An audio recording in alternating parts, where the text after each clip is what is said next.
Class 12 की math की इस कक्षा में हम लोग अवकलन के अनुप्रयोग के अंतर्गत उच्चिष्ट और निम्निष्ट उच्चतम तथा निम्नतम चैप्टर की चर्चा कर रहे हैं। इसके अंतर्गत हम लोगों ने जो है प्रथम अवकलज परीक्षण के बारे में जान लिया था, जिससे रिलेटेड क्वेश्चन भी आप लोगों ने किया हुआ था।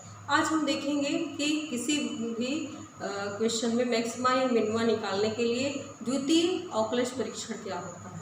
तो हम आज चर्चा करेंगे द्वितीय अवकलज परीक्षण सेकेंड ऑर्डर डेरिवेटिव से हम कैसे द्वितीय अवकलज परीक्षण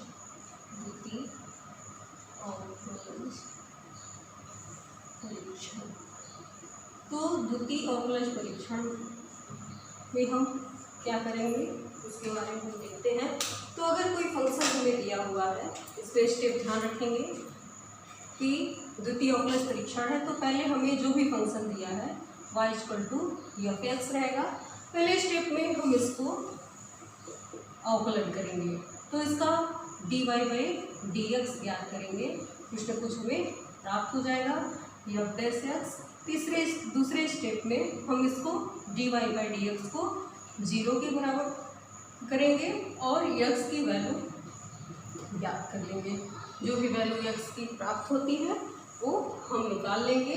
उसके बाद पुनः जो है हम इसका सेकेंड ऑर्डर डेरिवेटिव करेंगे d2y/dx² और d2y/dx² निकालने के बाद हम देखेंगे किसी एक पॉइंट पर, मान लीजिए x = a पर, इसका मान अगर पॉजिटिव आता है, फंक्शन का मान अगर पॉजिटिव आता है तब ये हमारा क्या कहलाएगा, निम्नतम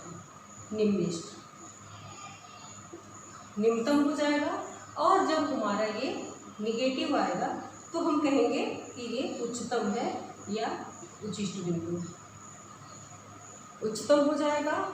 और यदि ये इसका मान 0 आ जाता है तो जैसे ही ये 0 आएगा हम इसका फिर पुनः अवकलन करेंगे d3y/dx और d3y/dx³ निकालेंगे। और इसकी वैल्यू जो है अगर 0 के बराबर नहीं आती है, प्लस या माइनस कुछ भी आता है, तब हम लिखेंगे कि जो हमारा फंक्शन है f(x) न ही उच्चिष्ट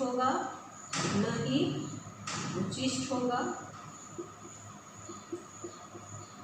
और न ही निम्निष्ट अगर क्यूब आ जाता है तब।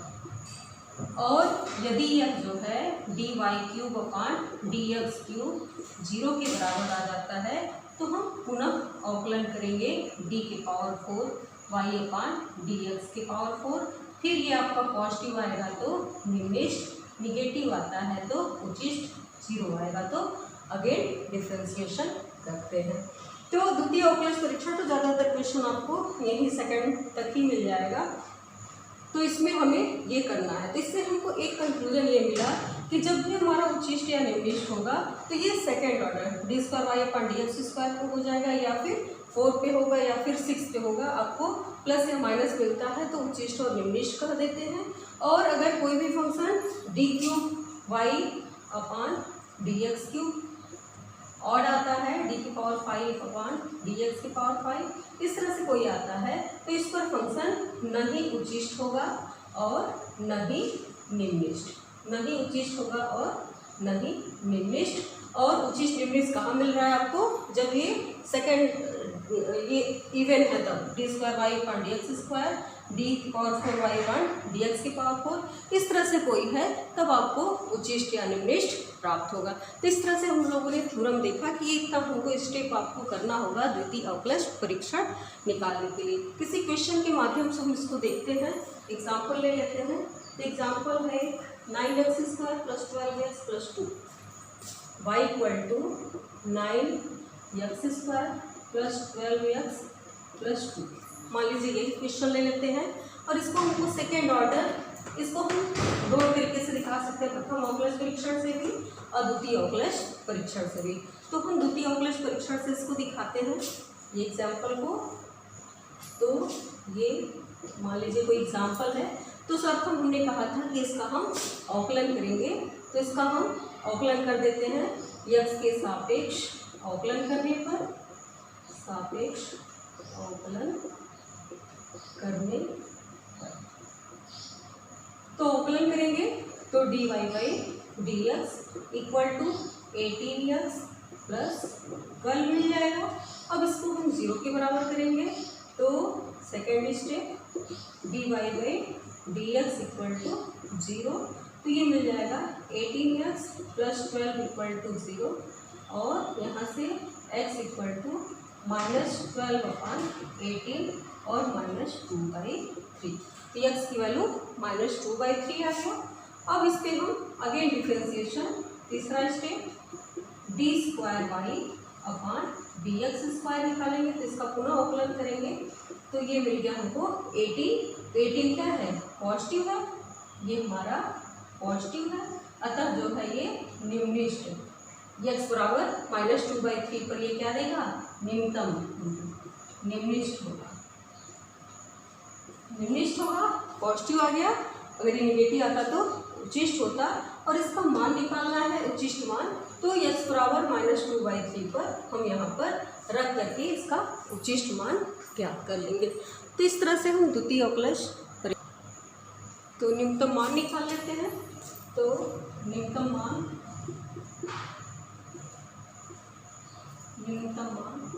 निम्निष्ठ या निम्नतम मान यहाँ निकलेगा, तो ये मान हो जाएगा 9 × -2/3n² प्लस 12 × -2/3 प्लस 2, तो ये 9 और 4/9 -12 × 2/3 प्लस 2, 312 और ये कैंसिल हो जाएगा, 4 - 8 प्लस 2, तो ये -2, तो इसका न्यूनतम मान -2 आ जाएगा। तो इस तरह से हम द्वितीय अवकलज परीक्षण की सहायता से और इसको प्रथम अवकलज से भी दोनों तरीके से इसको कर सकते हैं। अब हम जो है एनसीईआरटी के एक्सरसाइज 6.5 के बारे में देखते हैं। इससे क्वेश्चन लेते हैं। इन प्रश्नों को देखते हैं, तो इसको इन क्वेश्चन को हम द्वितीय अवकलज परीक्षण से भी कर सकते हैं और प्रथम अवकलज परीक्षण से भी कर सकते हैं और ऐसे भी कर सकते हैं। इसको हम शॉर्टकट तरीके से ऐसे करते हैं। जैसे क्वेश्चन नंबर 1 है, तो क्वेश्चन नंबर 1 में क्या है, ये हम कर लेते हैं ऐसे, f(x) इक्वल टू दिया है आपको 2x - 1 का होल स्क्वायर प्लस 3, यह दिया हुआ है। इसमें हमको दिखाना है कि उच्चतम होगा कि निम्नतम मान। तो हम देखिए इसको ऐसे कर सकते हैं, हम ये जानते हैं 2x², ये इसकी वैल्यू हमेशा 0 से बड़ी होगी या फिर 0 के बराबर होगी। अगर इसमें हम इसको जोड़ देते हैं -1 का होल स्क्वायर, अगर इसमें हम 3 ऐड कर देते हैं तो ये 0 + 3 हो जाएगा।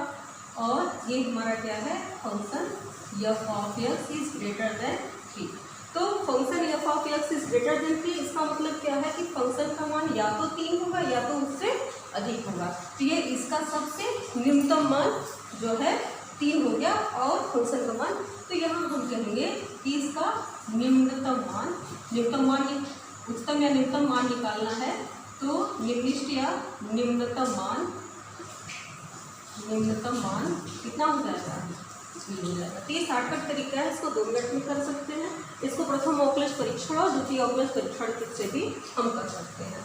तो इसको हम इसी तरह से देखते हैं, छोटे छोटे क्वेश्चन है। तो f(x) दूसरा दिया है -x - 1 का होल स्क्वायर प्लस 10। तो अब इसमें हम ये जानते हैं कि x - 1 का होल स्क्वायर, इसकी वैल्यू हमेशा 0 होगी या फिर उससे बड़ी, क्यों, क्योंकि इसमें x बराबर 1 रखेंगे तो 0 होगा, या फिर कोई भी अगर माइनस या प्लस रखते हैं तो स्क्वायर कर देंगे तो ये हमेशा पॉजिटिव वैल्यू देगी। तो अगर हम ये 0 से बड़ी होगी लेकिन माइनस, तो असमिका की प्रॉपर्टी से क्या होता है कि किसी भी असमिका में माइनस से गुणा या भाग करने पर असमिका का चिन्ह बदल जाता है। तो ये ग्रेटर है तो ये लेस हो जाएगा। अब इसमें हम क्या जोड़ दें, तो 10, जब हम 10 ऐड कर देते हैं तो हमको फंक्शन मिल जाएगा। तो हम इसमें भी दोनों पक्षों में 10 ऐड कर देते हैं। अब ये हमारा फंक्शन हो गया। फंक्शन का मान 10 से छोटा होगा या फिर 10 होगा। तो इसका उच्चतम मान क्या होगा? 10 होगा। फंक्शन का मान क्या है? 10 है या फिर उससे कम, लेस देन मतलब या तो उससे कम, तो इसका उच्चतम मान कहलाएगा, उच्चतम मान ये 10 है। तो ये छोटे छोटे क्वेश्चन हैं, ऐसे भी कर सकते हैं। इन क्वेश्चन को जो है प्रथम अवकलज परीक्षण से भी हम कर सकते हैं, द्वितीय अवकलज परीक्षण से भी कर सकते हैं। तो इस तरीके से हम बता दे रहे हैं। तो अगला क्वेश्चन जी ये दिया है x³ + 1। तो x³ + 1 है। अब इसको क्यूब है तो ये पॉजिटिव भी हो सकता है, नेगेटिव भी हो सकता है, तो इसको दिखाना ऐसे मुश्किल है। और इसको हम द्वितीय या प्रथम अवकलज परीक्षण से ही दिखाएंगे। तो हम अगर इसको द्वितीय अवकलज परीक्षण से दिखाते हैं, द्वितीय अवकलज परीक्षण जिसकी चर्चा भी हुई है, परीक्षण से इसको करना चाहेंगे तो इसको हम y के बराबर मान लिए x³ + 1। अब इसका अवकलन करेंगे पहले स्टेप में और ये मिल जाएगा 3x² और फिर इसको हम दूसरे स्टेप में 0 के बराबर करेंगे और ये प्राप्त हो जाएगा आपको 3x² = 0 और x बराबर 0। x बराबर 0 मिल गया तो पुनः इसका हम अवकलन करेंगे तीसरा d² y/dx² और करेंगे तो हमें मिलेगा 6x और x बराबर 0 पर इसकी वैल्यू देखते हैं तो ये हमें मिल जाता है x बराबर 0 पर इसकी वैल्यू 0। तो इसकी वैल्यू जब d² y/dx² 0 आ जाएगा तो इसका हम पुनः अवकलन करते हैं। तो इसका हम पुनः अवकलन करेंगे क्योंकि ये दूसरे स्टेप में 0 आ गया जैसा कि अभी हमने बताया था। तो इसका हम अगेन डिफरेंशिएशन करेंगे स्टेप 4 d³ y/dx³। तो d³ y/dx³ कितना आ गया? 6 आ गया। d² y/dx² 6x है तो क्यूब निकालेंगे तो 6 हो जाएगा और 6 की वैल्यू यह जो है 0 के बराबर नहीं है। तो जैसे ही हमने बताया था d³ y/dx³ 0 के बराबर नहीं होगा, प्लस होगा या माइनस, तब इसमें फंक्शन न तो उच्चतम होगा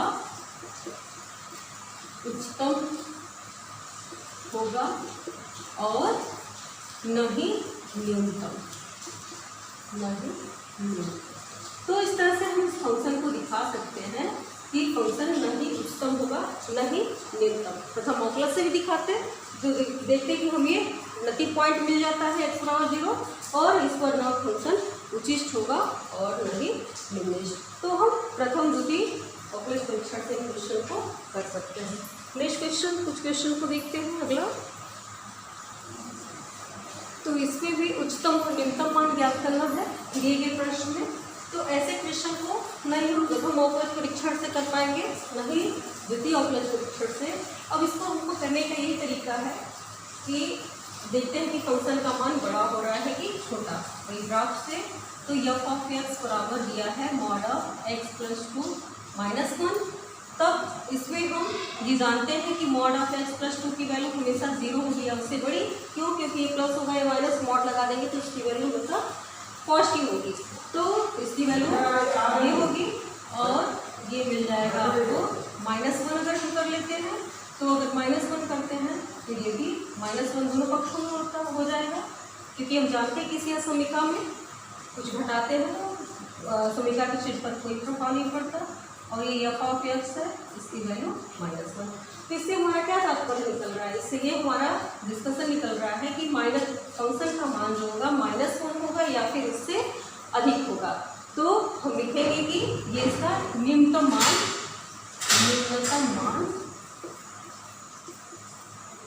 -1।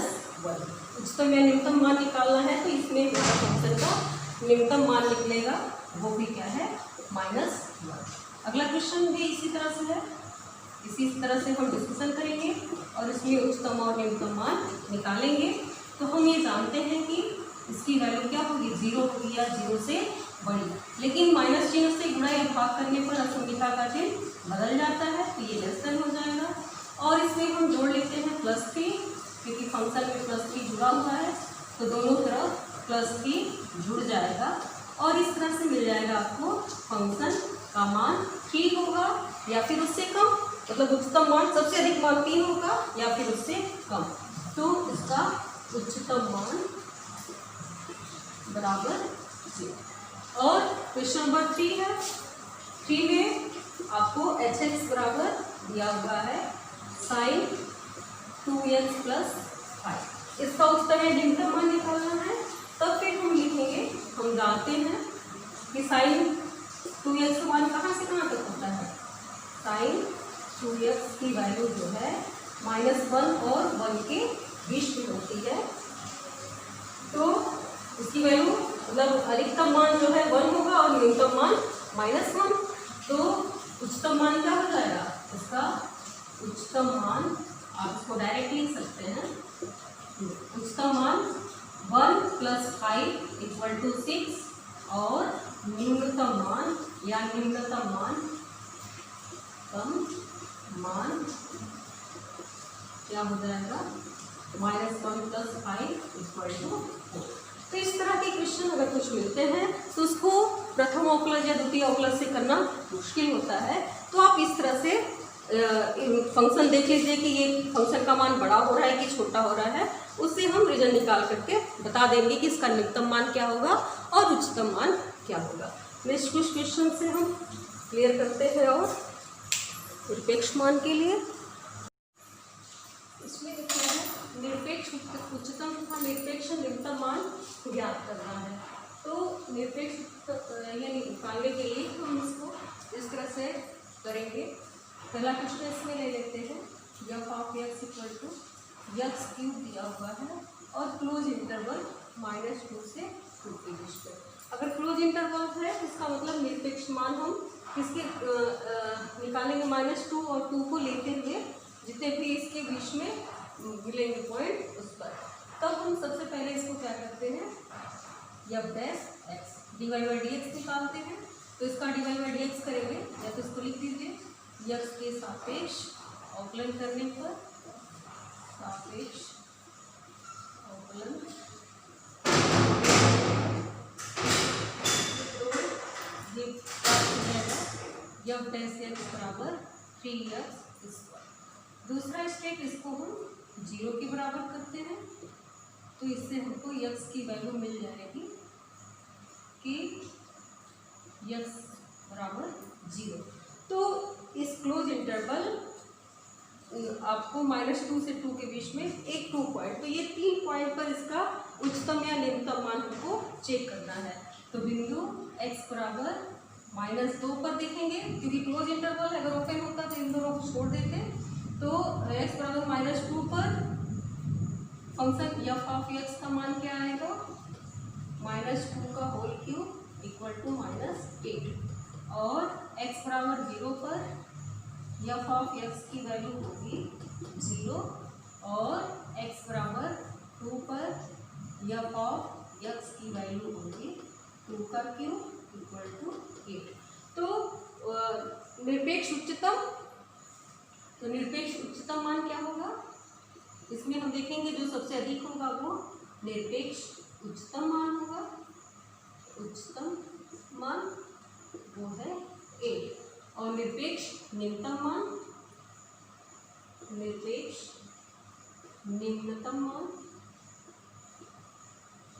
इसकी वैल्यू होगी -8।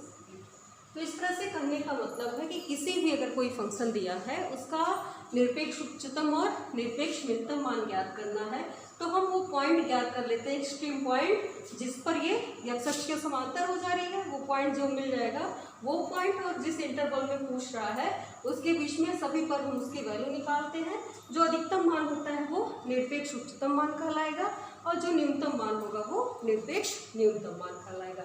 इस तरह से ये अगला क्वेश्चन भी है, इसमें भी निरपेक्ष उच्चतम और निरपेक्ष निम्नतम मान निकालना है, एब्सोल्यूट मैक्सिमा और एब्सोल्यूट मिनिमा।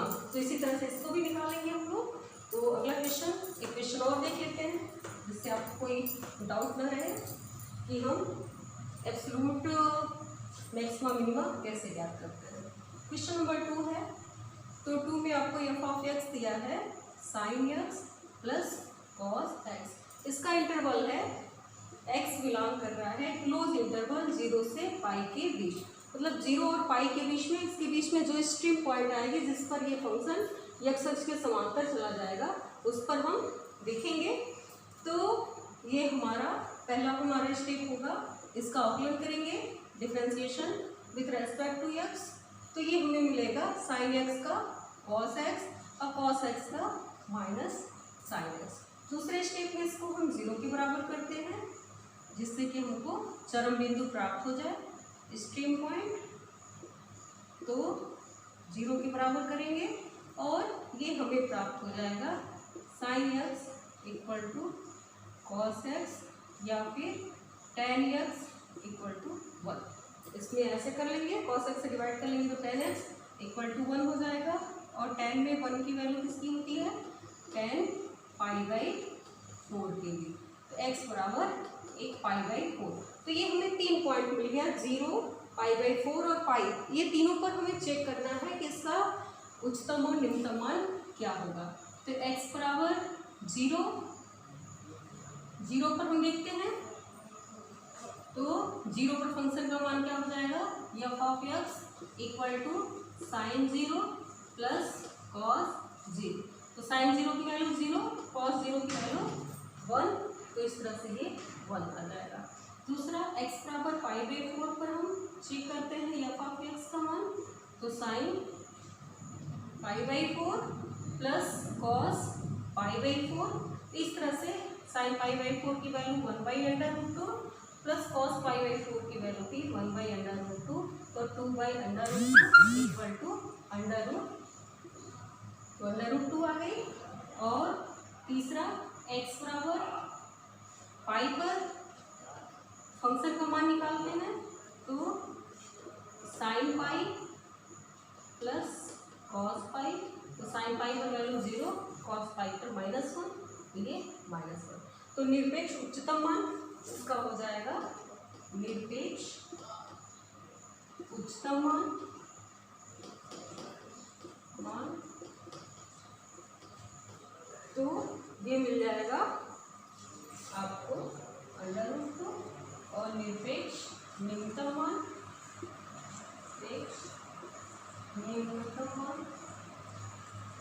तो इसकी वैल्यू हो जाएगी -1।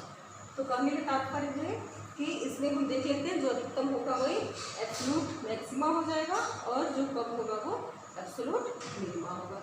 इस तरह से किसी फंक्शन में किसी इंटरवल के अंतर्गत दिया गया जो भी फंक्शन है उसका निरपेक्ष उच्चतम और निम्नतम निकालना हो तो इस तरीके से हम ज्ञात कर लेंगे।